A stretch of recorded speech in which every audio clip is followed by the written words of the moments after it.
বাঁশের দাম ১০০ থেকে ১৫০ টাকা। আর এনে কিন্তু বাড়ির মহিলা মানুষ তারা কিন্তু বাড়িতে বাড়ির কাম কাজ করার পরে এইগুলা কাম করে। তাই একটা বাঁশের থেকে আপনি ৩ থেকে ৪ হাজার টাকা ইজিলি ইনকাম করতে পারে বাড়ির মহিলা মানুষে। তাই যারা এমডি রফি ইউটিউব চ্যানেল দেখতেছেন, MD Rafi YouTube channel subscribe করে রাখবেন, বেল আইকন দাবিয়ে রাখবেন।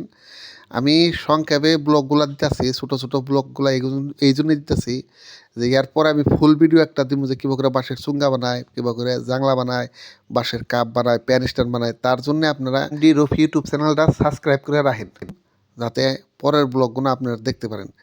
দেখেন এই ধরনের চুঙ্গার ডিজাইন করতেছে, আর এইগুলার মধ্যে রাখে ফুল, মানে বাঁশের জাংলার মধ্যে এই চুঙ্গাটা লাগানোর পরে আপনি ওয়ালে রাখতে পারবেন, ওয়ালে দেখতে সৌন্দর্য। এইগুলা ওই যে বাতি দিয়ে স্কেল দিয়ে এই চুঙ্গাগুনা বানাইবো, জাংলা বানাইবো, অনেক কিছুই বানাইবো। তাই এইগুলা ডিজাইন কীরকম লাগছে পারলে কমেন্ট করে জানাবেন। আর পরের ভিডিও দেখবার নাকি অপেক্ষায় থাকেন, আমি পরে ফুল ভিডিও দিবার নিছি, আপনারা দেখবেন। আজকের ভিডিও আমি এই পর্যন্ত শেষ করছি। আপনারা ভালো থাকবেন, সুস্থ থাকবেন।